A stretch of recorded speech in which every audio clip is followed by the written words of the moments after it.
Yeah. There are times when I forget that I'm surrounded by people who have weird connections to things. And yeah. Yeah, You never know who you're gonna offend. Oh my God, yeah. Like, apparently never speak ill of anybody ever. Yeah. In mixed company especially, because So true. someone in that group will be like, well, he's my best friend, so. Absolutely. I'm like, oh, okay. Which is, you never know. News travels, you know. Yeah. Bum, bum, Don't- bum, da, da, da, da, da, Exactly. It's that kind of shit. It's that shit. You know, that where you're like, shit. well, that bridge is burnt. Well, that's... I just made things harder Yes, I for did. myself, didn't I? I steal forks. Hey, Chelsea. Oh, hey, Victoria. You know what I need? Well, hey. A breath of fresh movie. Oh, cool. Me too. All right, let's go. Yeah. All right, cool.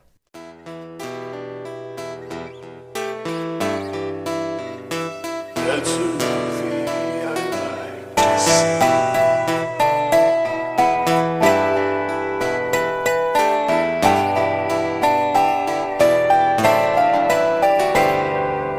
This is a Breath of Fresh Movie, a podcast hosted by me, Victoria Harley, And me, Chelsea Poe. Yes, and every week we're watching a movie neither one of us has ever seen before, and then we talk about it. Yes. Yeah. That is what we do. It's pretty fun. Yeah. I like it. Thanks for tuning in. Yeah, and we don't talk about everything. Yeah, but we'll talk about anything. So just bear in mind that the all of our episodes blanket spoiler Yeah, alert. this is the warning sign. Just of Turn back. some, you know. Yeah. Yeah, Which is- it comes out. Sometimes it just busts out of the seams. I and think sometimes you- we just don't care enough. Sometimes we don't care. I do think I think they know. I think they have to know. Yeah. But we like to say it anyway. Big Bubba Hotep. Yes. That's today's movie. Bubba Hotep. Bubba Hotep, the 2002 comedy horror. I vaguely remember seeing previews of this movie on TV when I was like a kid in the 90s. What do you early remember? 90s. I just remember this. I remember this title. Okay. And I remember like an Elvis looking person and that there appeared to be some kind of like big action. Mm-hmm. And that's like, and that it was supposed to be like an action comedy were like the things that I picked up on. Pretty accurate, I'd say. Yeah. Like as an impression. This movie was produced by Don Coscarelli, who some people might know from the Phantasm movie series. I guess there was more than one. Yeah. And he's also the guy who did the Beastmaster. I'm not saying these are, great. They're audience favorites, these movies. I'm not like an aficionado of the No, guy, me neither. so- I'm not either. I had to learn this. yeah, it's interesting. He's got, Yeah, I'd say Yeah. the bigger draw in this movie. I watched this because of Bruce Campbell. Sure, same. I Yeah. it is a Don Coscarelli movie, absolutely. But like, I think if you're into Evil Dead or Army of Darkness or any of that hokey, like this is going to be right up your alley. No disrespect to Don Coscarelli. No, not at all. And I could not possibly be the only like movie person on the internet who said this, but this really feels like this should have been made by Sam Raimi. It feels so much in the spirit of it. It feels very much. Feels like a Sam Raimi movie. That being said, though, I don't want to disparage what is done well in this movie. Not at all. But yeah, without launching too much into criticism. No, and I want to stay in first impression land. Absolutely. And just for our listeners, I guess if you watched it, you know the plot because we told you to turn back. back. But this is definitely one of those ones where the plot... You can't describe this movie without sounding a little crazy. It's very silly. It feels like a movie in a 30 Rock episode. It does. Like the premise. Yeah. So we're in a nursing home Yeah. in Texas. It's kind of a vague... And it's present day. Kind of, I thought that was interesting. And it's essentially... Imagine if Elvis didn't actually die. Somebody else died. That was an Elvis impersonator because at some point Elvis decided he was tired of being Elvis and he found the best impersonator he could find and did a Prince and a Pauper swap, And so then they just never switched back. And they never basically. switched back. And that is the sort of what this man in the hospital, or excuse me, the nursing home, this is how we're introduced to him, or this is what this is what we come to learn about him. There's another man in the hospital, his only friend, played by Ozzie Davis, who is like actor with a capital A. I mean, this dude was like part of the civil rights movement. I mean, like Ozzie Davis is a big fucking deal. Big deal. And he's playing a man who believes he's JFK. Yeah. For anyone who doesn't know, Ossie Davis is black. JFK and he's black, and the whole thing is like, oh, they dyed my skin. Yeah, they dyed me. And that's really the only explanation. You just sort of accept it. But the two of them are friends, or they become friends in this situation where here's where it gets even crazier. There is now a mummy who they sort of vaguely explain it, but it's very barely explained. But a bus carrying a bunch of Egyptian stuff that was on tour crashed, right? And crashed into a lake. One of the mummies sort of woke up and then crawled up on land. And then, he's trying to survive in Texas. So he's got boots and a hat and, all that. Right. But he's, sucking souls like you normally do as a mummy, like you do. Yeah. And he's been focusing and targeting this nursing home. Yeah. But he's supposed to suck the soul out of the orifice. For some reason, he's sucking it out people's butts. Yeah. And that's the part where I feel it's a silly movie. The plot line, that's where you lose everybody, is the sucking the soul out the butt part. Yeah. It's a very it's funny and silly and ridiculous and crazy. It is all those things. There are these sentimental beats to it, though, that I almost feel like would have landed harder if they had dialed up the camp. Even I'm jumping into the first impression. No, I guess that's just like I just wish the movie had moved faster. Like the way you read that premise, it sounds like it's going to be so insane and action packed but there's actually like a lot of very slow scenes, a lot of very meditative moments, and a lot of the humor is actually like much drier. More lived in interactions. No, you're totally right, because this movie got, and we'll talk more about its reception later, but it got the most favorable reviews from people who were like over the age of 60. Because really, this is a movie, as much as it's a comedy and a B-horror, it's such a meditation on mortality and the end of life and aging and being abandoned by your family. And it has that, I guess, I mean, it makes sense that it would resonate more with an older audience. With an older audience that's coming to terms with that. I do get the feel like they stuck the landing thematically and morally, and the sort of like idea of it's almost like this just a tribe of Don Quixotes. Yeah. It does have that vibe. In a sense. Like there's all these people that are, I think, in a way, like trying to rewrite themselves and ascribe value to their lives, because it is sort of, it's semi, in my mind, it was left fairly ambiguous actually in the movie whether he actually is Elvis or an impersonator who's just crazy. Right. Yeah. And like has these intensely elaborate like stories, because we're seeing it from his mind's eye as he's explaining it. Yeah, he's not necessarily trustworthy. Exactly, he's not exactly a trustworthy figure, and the same too. You see Ozzy, and he's and they're specifically showing him. We don't see any background scenes of him. It's just very deliberately like this is supposed to be just. This is just supposed to be from Elvis's point of view, or from Bruce Campbell's point of view. From his head, from his mind.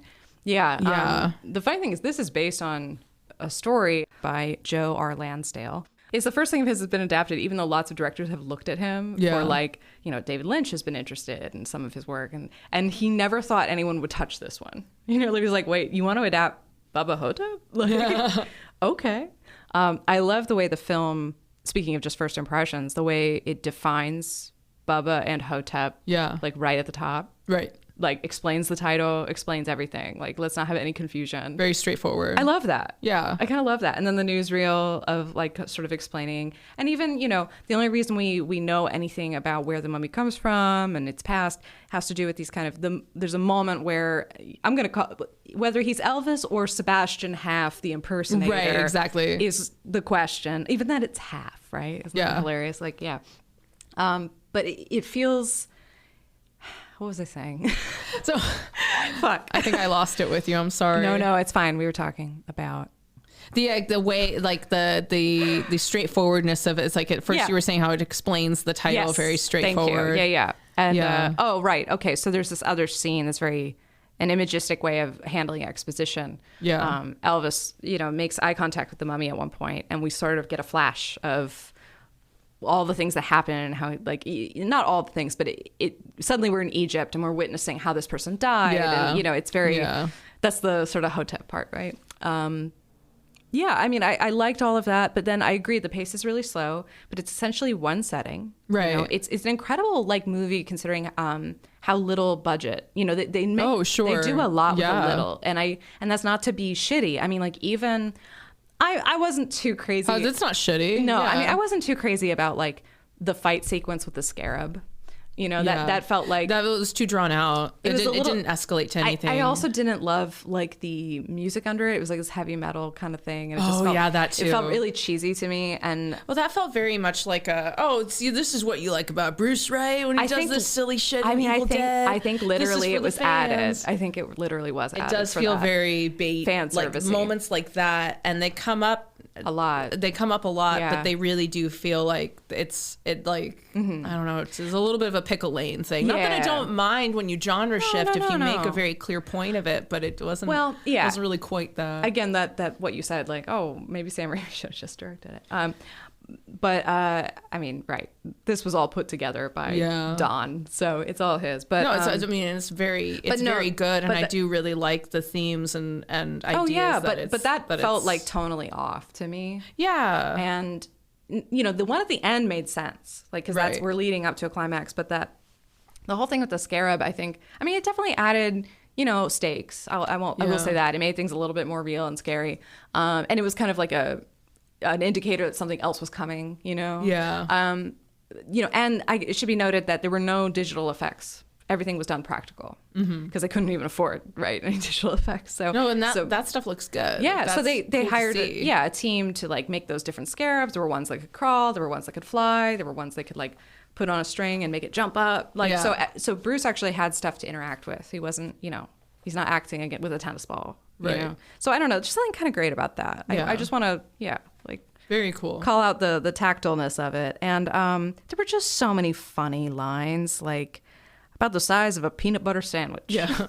I fucking love that. There's some very funny, like his comedic timing is really great in this. And his performance as Elvis is fantastic. Yeah. Like he's very believable. Yeah. When, you know, like the one point he snaps at the nurse and it feels like very like serious. Like he takes it very seriously. Oh, absolutely. Like, and his belief that he's Elvis, even though it itself very much feels like a caricature. Yeah. But the emotion is real. Well, and you know, it's funny. Like he's very committed to this. Even if he's delusional, he believes everything he's saying, you know? And there is still like, I like the ambiguity of it. I like that it's like, let's say he did switch places. And I love that Sebastian Haff, the Elvis impersonator. I like that you could go either direction. Yeah. Like I really do think that the movie did a good job giving you that idea. Great. And again, it has that sort of Don Quixote vibe of like you can believe in something greater. Yeah. Well, and it's so funny how creating your own reality. How he's doubted for his story, but then he's looking at his friend Jack, JFK, and doubts that guy. And like, it's kind of like, wait a minute, do people see me the way I see this guy? Yeah, you know, like he has that self-awareness. He has that internal monologue constantly going. And that's the thing too. Initially, it was supposed to be just a narrator, and as time went on, they pulled more and more away, and we're just like, let's just get Bruce to narrate it, and like it changed the whole nature of the film, and he's great. He is really good. Oh, I do wonder if an omniscient, narrator would have been. I don't know. I also just thought like him and Ossie Davis were just like, what good sports. Yeah. Like true actors. You know what I mean? Like they're like, I mean, I saw an interview with Bruce who did mention that he's like, yeah, I was a little bit, I was wanting to work with somebody. I'd worked with a lot of directors who didn't have a lot of experience. I had a big run of those, and I kind of wanted to work with somebody who kind of knew what they were doing. And Don Coscarelli was sort of definitely experienced. And his Phantasm series, he self-financed. It happened around the same time as Evil Dead. So they were aware of each other and admirers of each other. Peers. But never really worked together. It actually was kind of strange, and this is sort of moving out of first impressions. Contemporaries. Going into production notes. This whole thing happened because like somebody called up Don Coscarelli, he doesn't know who, and told him, hey, Sam Raimi is having a screening at such and such place, you know, you should be there. And I guess Don called Sam Raimi's office, and they're like, yeah, somebody's pulling your leg. I mean, we're not having a screening. But they got to talking, and he started, what are you working on? And he talks about this Bubba Hotep thing. And it was Raimi who basically was like, oh, you should get Bruce. Yeah. You know, Bruce would do it. He'd be great. Yeah. And he's like, yeah, let me get it. I'll give him your number. And like he said, they hung up from their call. 20 minutes later, Bruce called and was like, what is this about a JFK fighting a zombie movie? Or The King or whatever. You know, he was immediately hooked into it. Yeah. But I just think it's interesting that it was like an accident that they, like, somebody out there made this weird call and it didn't. And it was fortuitous that it was incredibly fortuitous. Yeah. So I just think that's an interesting bit of kismet. I mean, he is really, I mean, it is a well-made movie. I wonder if there's a little bit of trouble that comes from when you have somebody as iconic as Bruce Campbell from the Evil Dead series, and you bring him into a role that tonally has a lot of similarities, and there's a certain expectation. Maybe that comes with that. Maybe. I don't know. I mean, this was filmed pretty quickly, I guess over about 30 days. And it was shot in, an abandoned veterans hospital. So the dilapidated neglectedness of it, I think was kind of, I'm sure production design had a hand, but they sort of got this place in a creepy, dilapidated state. Yeah, it's cool. It's a cool and the whole set. and the whole thing was shot outside LA. Again, another detail, just like away from the mess. That trailer park explosion that happens, that was one take. It was great. Probably only had one chance. That was probably one of my biggest laughs. That was a really good moment. Very fun, silly. Because this movie is almost entirely two guys talking in a room or two guys talking outside. Yeah. It's a lot less action filled than you would think. Yes. In light of the premise. Exactly. Especially given, exactly. Yeah, and that's why I think maybe there's a young audience of maybe Bruce Campbell horror people who go into this with an expectation are let down. Yeah. And then there's people who are like these older audiences or people who are seeing what an interestingly restrained and touching and emotional portrait he's really giving of this guy. Restrained. That's a good word. Yeah. I mean, he's fantastic. And I mentioned earlier, this is based on a novella. It was a novella of the same name by Joe R. Lansdale. This is definition cult film because it didn't have a lot of screenings. There was very little access, and it was a critical darling. They loved it. Critics loved it. Yeah. As I said, Joe Lansdale was really surprised that they wanted to do this. But, part of how they got Ossie Davis was because at that point, he's like, people are only casting me as like grandpas and uncles. Yeah. And this was an opportunity for him to play something really different. Yeah. So he was like, have something a bit more personality. What a good lesson though for like a filmmaker. Yeah. Like consider the older people who are not, there's people who would be willing to do stuff because they're only being seen in one way, in one light. And that's such a good thing to keep in mind. Like if you're in a position, right, to like, we all want to bring somebody out of retirement, don't we? I've got like a list, Absolutely. It'd be so much fun. Like I said, this wasn't shown a lot. It was road showed, which I believe we talked about before, where they like, we open it in this city and then bye-bye, we're going to this city to open it for a couple of days and then bye. So that's how it was seen. And it really relied on the DVD sales and things, I think, to like really find an audience. Yeah. Roger Ebert said it was endearing and vulgar in the right proportion. I thought that was endearing and vulgar. Very true. Right? Very true in both senses. Yeah. Yeah. Some people didn't like it. Empire Magazine, I didn't get the author, said, not a great movie by any stretch of the imagination. Other people, Newsweek said, Campbell's cranky, valiant, sad sack king is a soulfully funny creation. I think that's like a really fair it's thing. A very rounded character. I can't, I can't fault the performance. Oh, if nothing else, watch for him. Yeah. And I gotta say, there's a lot to like. Oh, there was so much to like. I mean, and it was just the folksiness. Like I said, lots of great lines. Yeah. Lots of really funny things you wish you said naturally. It's very much a good notch in your cap to have a movie like this. Let's get decadent. Or notch in your belt, whatever. Feather in your cap. Yeah. Notch in your cap, feather in your belt. Whatever. I also noticed, and this is totally a side note, is that Ossie Davis's character Jack, right, JFK. Did you notice that in this dilapidated hospital where everything is nasty, his room though it was styled like the White House. Yeah, exactly. Like the carpeting was blue, and he had like the colonial crown molding. It's not called out at any point. Yeah, it's just there, and it just like helps you accept his identity. Yeah, I mean, he does point out the photos, so I take it back. But yeah, the red phone. No, I like it because there is that point of like, this is so absurd, but then you are sort of slowly convinced of like, well, certainly is his reality. And yeah, Yeah. This feels very real. Yeah. Then like, you start getting convinced as the movie goes, you know. And like Elvis too, right? Or Sebastian Haft, depending on what you believe. Because at one point he's like, you got to tell me, Marilyn. Yeah. You know? Yeah. I mean, it's like, it's a little cheesy, but there's something about these two characters together. Like, there's no way Elvis and JFK would ever be in the same place. You know, it's like, right. It's such there's a lot of fun to be had there. It's such an inventive story. It's like insanely inventive and just, it's fun. Yeah. It's fun. And, you know, for a low budget movie that can't use a lick of Elvis's music, you know, they can't afford any of it. Right. It's really creative. Like, it really makes good use of everyone and everything. Yeah. I just want to quote Bruce Campbell a little bit because he's always very funny. I saw him talking to like an audience at a Q&A, and he said, he's talking about the movie and his role. He's like, I play Elvis. Not just any Elvis, a 68-year-old fat-ass Elvis who has cancer on his penis. Let's see Tom Cruise handle that part. Yeah. And yeah, he talked about how his agent didn't want him to do it, like, because he's like, no, you can't go during pilot season. Yeah. You need to be here doing this, and I don't know. So Bruce really wanted to do it. His agent is like, what are we doing? Yeah. So I just think that's like, again, like he really respected Don Coscarelli because he was the one who had, you know, optioned it from the writer. He got the funding together. He adapted it. He directed it and took the time to really make something good and not to just like rush something out.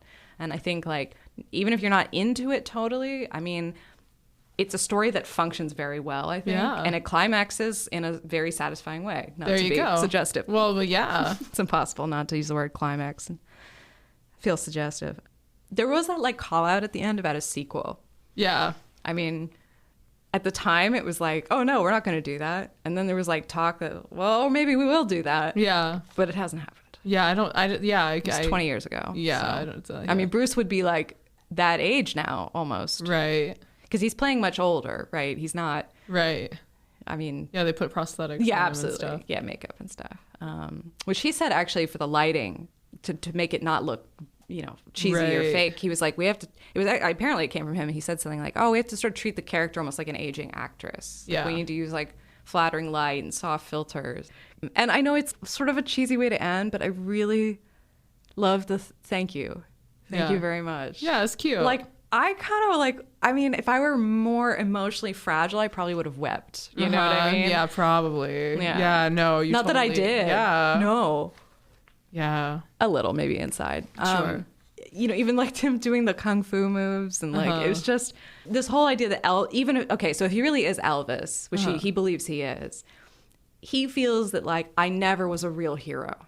Yeah. I never got the chance to be a hero. And that's what's like motivating him to, you know, ask not what you can do for what your rest home can do for you, you know? Yeah. I don't know. I just thought there was something really interesting about that. Like, because, you know, even though Elvis did serve in the army, you know, you hear that from people a lot is like, oh, there's real heroes out there. Like, you know, the cult of what we celebrate, right? And the celebrity and, you know, we don't, I know, and this is super soapboxy, but it's like, right, we don't really elevate teachers or nurses or bus drivers or all those other people who take care of us.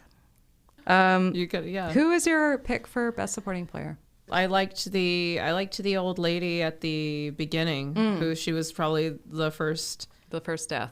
The woman who dies early on. She coming through and you know, she passes that lady in the iron lung, and then she takes the glasses off of her. That's probably the hardest I laughed in the whole movie, if I'm going to be honest. Like, she's just like, oh, like she can't get her glasses back now.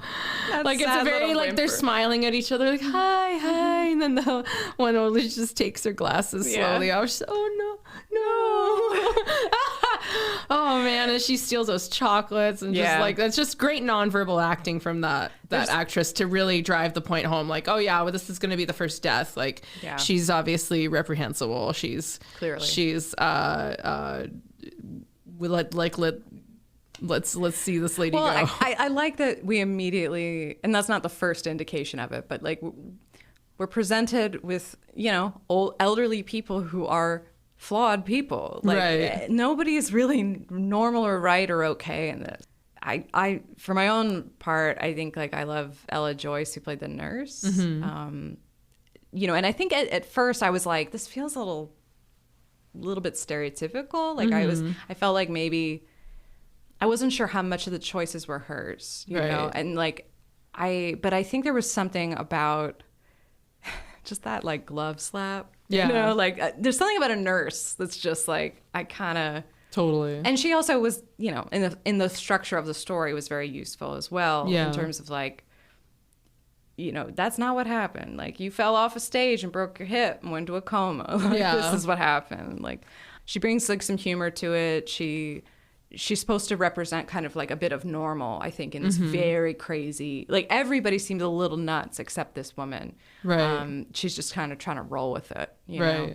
And like something too about I don't know, the way they represented lying in bed, you know, and watching people come in and out and like, did I just see that? Didn't I just see that? Oh, but they do this all the time.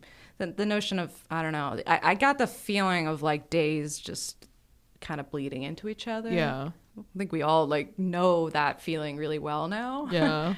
Yeah, I think there's like a fear that that is the end of your days, is just like a big messy drip. Yeah. You know, and then it's done. Yeah. So I don't know. I mean, I don't expect our society to be better about handling old people by the end of this sentence, but you know, it'd be nice if we did a better job. Sure. Yeah, absolutely. I feel like there were some very sad things in this. Yeah. You know, like the daughter who wouldn't even really come to see her father, who's like in a miserable way and dies at the very beginning. I mean, I don't know. Oh, I hated those morticians. Oh, yeah, the morticians. I was like, where's this going? It was like trying so hard to be funny. Yeah, it didn't, those beats didn't work, and there are a lot of examples, in my opinion, of things not really sticking the landing, but great ideas. What else did you think didn't stick the landing? Because I want to hear this. Well, I think not to diss your fave on the best supporting, but I think like her character was a missed opportunity in terms of some of the framing. That there were good things, there were good aspects of her reality testing. But I think there definitely could have been more opportunity with her. You're right. Because it did feel very like stereotypical. Like, what is her opinion in this moment? Yeah. Or is she literally just a mouthpiece to get out exposition? And yeah, I mean, you know, just there's a number of instances like that. The morticians, I definitely felt that way with. I felt like the scenes with the hieroglyphics, there could have been more fun to be had there, but it's like it's graffiti on the bathrooms, which actually I will say I did like that moment of talk when, you know, JFK is explaining like why the why are hieroglyphics in the bathroom, as Elvis is asking, and he's like, well, you know, he poops out what's left. He eats souls, and he's got to poop. Basically explaining how he defecates souls. Like like there's this very oddly like practical look, because A plus B equals C. Duh. Yeah. Like he's got to go to the bathroom still. Jack has all the answers to the mystical what have you. Yeah, and so it does. It's there's some fun to be had there. The fact that it's not clear when Bubba is a threat or not either. And when he shows up as a scarab, or he can just walk through the hall, why doesn't he attack them when they're in the hall at the midway point? Why does he choose to make it the showdown? It's not really clearly explained. No, I just, you know, stuff like that. There's so many great parts to this, and the overall story's great, but it's just like, if there had been like another pass through of like just kind of punching certain aspects up or tightening it up. And it's like, I think clearly the morticians are another example of like people just like the way they flop the bodies and stuff, like they're disrespectful of the dead. But then it's like, is there going to be some sort of comeuppance? Does Bubba Hotep eventually attack them? Is this, or I don't know. I guess but then they do it like 3 times. Like there's no arc. You see him 3 times as this runner, but nothing builds off of it. But it was like and it wasn't funny like the first time. I was just like, that's it. I'm like, I guess I was like, oh, maybe there's this dynamic with this guy's the grumpy one, and he's the more like anxious thoughtful one or whatever. And I got a little bit of like, maybe they're kind of like that duo you see a lot with sort of like secondary villain vibes. It reminded me of Cabin in the Woods a little bit. Oh, okay. With the two Richard Jenkins and right. I'm blanking on from West Wing. Those two guys, and they're doing this banter, but there's clearly like you're obviously getting how there's this attitude of like this is just grunt work, like very much like whatever.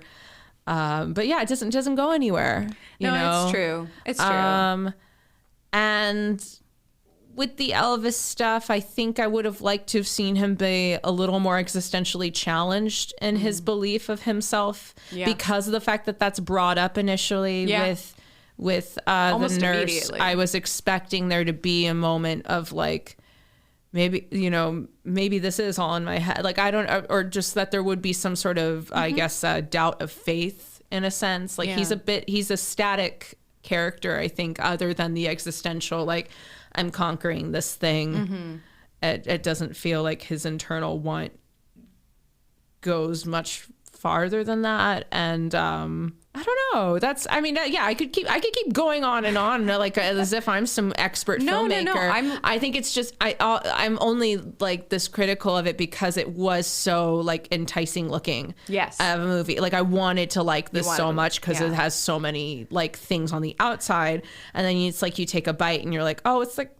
Oh, I think you're right. That mealy. I think that's actually really fair. Or like the texture's a little off. Because I think I definitely went into this with a lot of optimism, like you, and I'm trying, hard to like celebrate what worked to me. But all these things you're saying though are like they have a cumulative effect though on a viewer. Like, and I'm not suggesting that I didn't receive that effect either. Like there are times when you're watching something and it's like I'm cognizant that I'm watching this. Yes. And I'm not in it. And it's, there are definitely like so much of this movie, it just starts out and stays on him in bed. Yeah. It's a lot of that. And the internal, like there is a monotonous feeling. I'm like, well, I can understand how these are all like intentional choices. There's nothing incompetent about anything happening here, but at the same time, is it like if I'm pulling out of it or I'm zoning out or whatever. Right, that's a problem. No.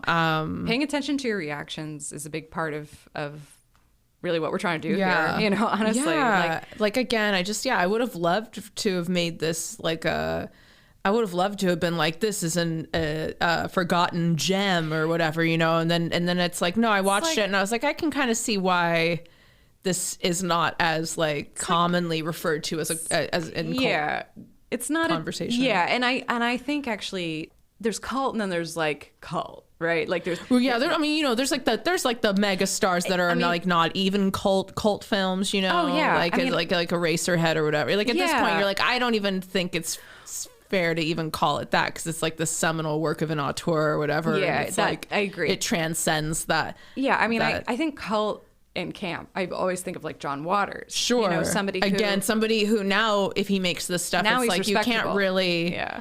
He's too like even that's like very mainstream. Oh no, and like. He would say the same thing. Yeah, like he's exactly. Like, he's like the worst thing that could have happened has happened. I've become accepted. Yeah, I love John Waters. And there's a little bit of a digression. But he can't do wrong because he's just so authentically. And not just him. I mean, he was saying like when I was in films or when I wanted to make a movie or when I was in school, I wanted to be the filthiest person alive, and like no one encouraged that. Nobody wanted me to do that. He's like, you could make a snuff film and submit it for your college senior project, and you'd probably get an A.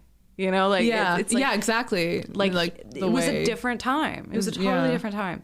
So I mean, but when getting back to this cult idea, I guess I just feel like there's some movies that are cult hits, and it's like there's like a fever. Like once you see it, you're affected. Yeah. I didn't get that from this. Yes. Like it's not a rewatch. Yes. It's not, to get it to that question. Not gonna rewatch. Like I'm not like stoked on talking about all the fun stuff. Like I think with other cult movies that have that cult status, you're like, oh, I love the, like, I don't know, you get like I don't get that like electrified, like I'm excited, like I wasn't like super jumping in and like this silly thing, this crazy moment. It's not just like a movie that, right? I mean, I guess not to like be very prescriptive about definitions of cult. I mean, it's anything that kind of is like gained a following that wasn't maybe critically that well received at the time, and, right. And over time it's, it's like Rocky Horror is a great example of something like that, or, you know, again, like any John Waters movie, you know.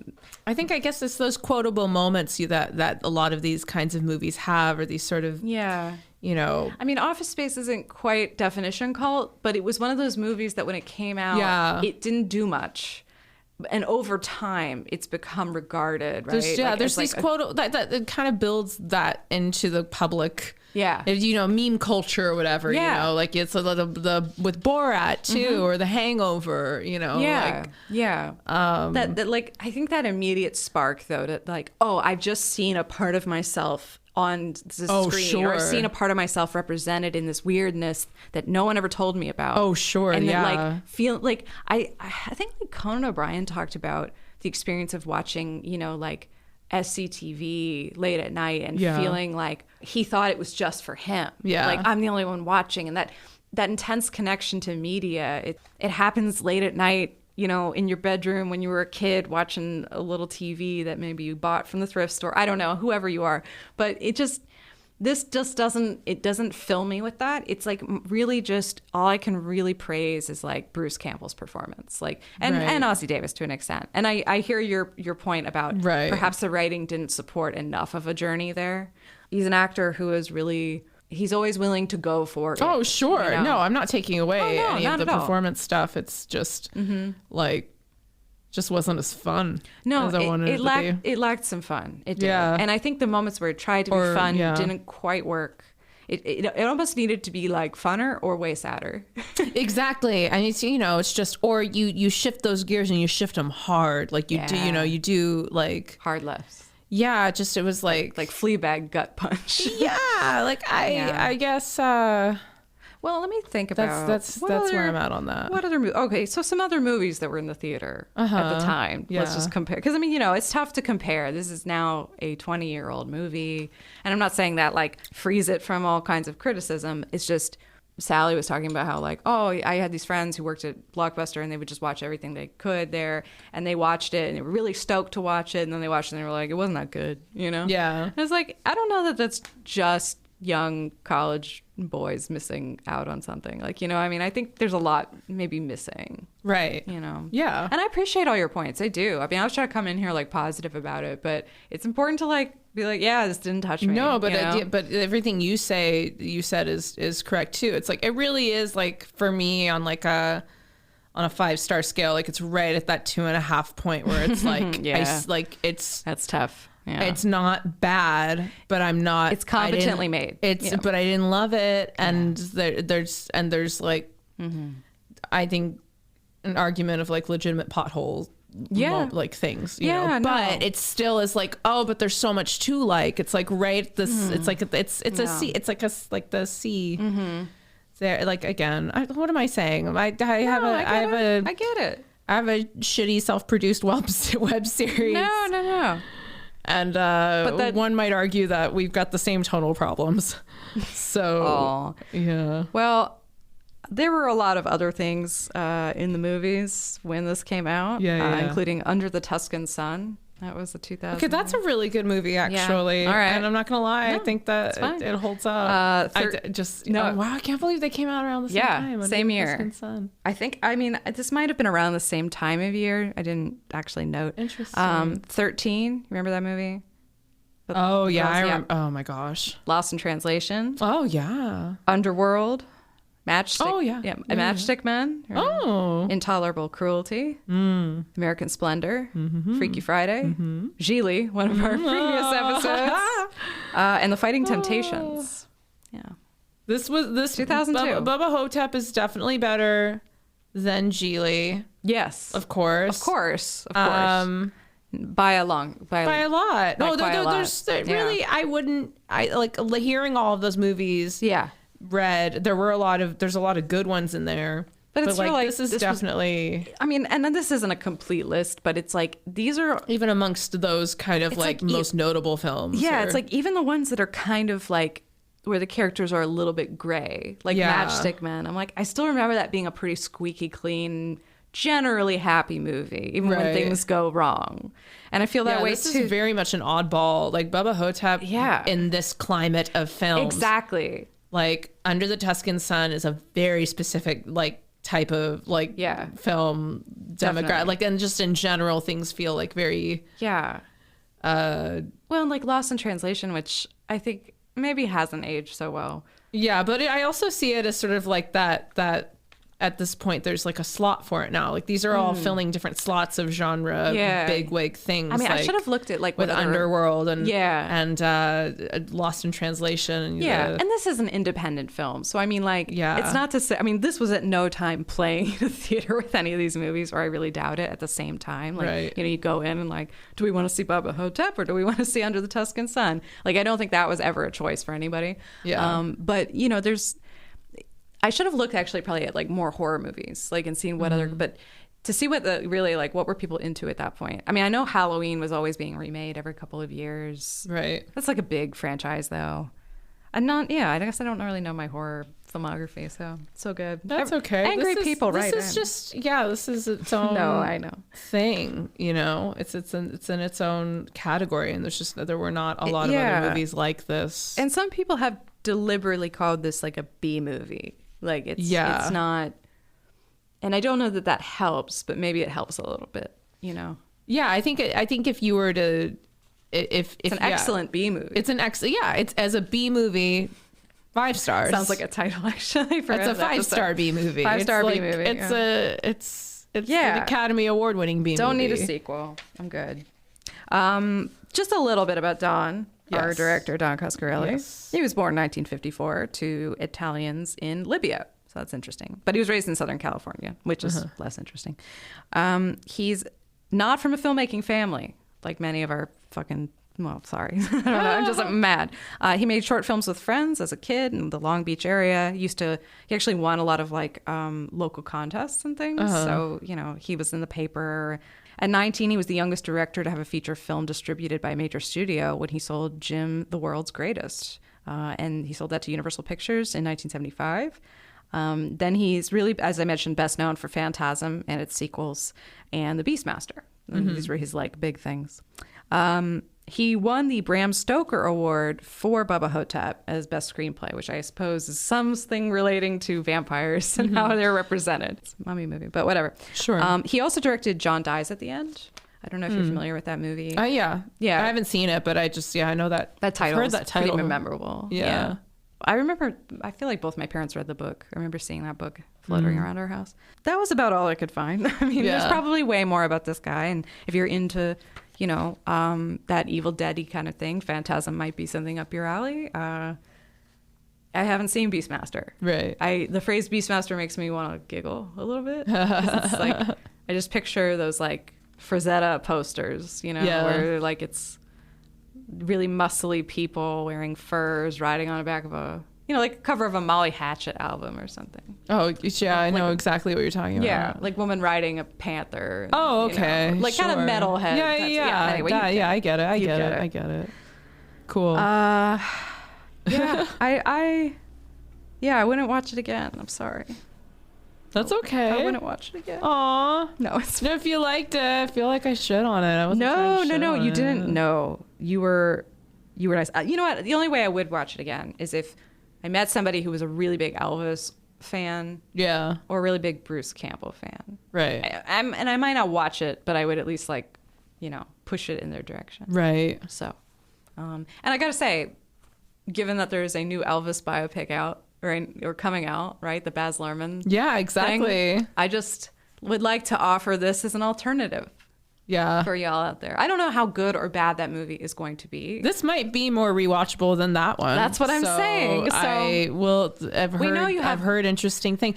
But, you know, similarly, I keep thinking of like people posting about how it was received at the Cannes Film Festival. Sure. And then I keep thinking of how like it's kind of mixed or negative reviews or things, or people are kind of like dunking on it, and then like there's this meme of like with a pervert guy in the window drawing being like, haha, yes, ha. It's like I think like if it is enough of like a big campy ridiculous swing, then it's gonna invite it might be the touch of seasoning I would have liked in something like Bubba Hotep. Possibly. A little bit. I mean, I'm not gonna pretend to know how the Elvis movie will be? I don't know. I will. I can.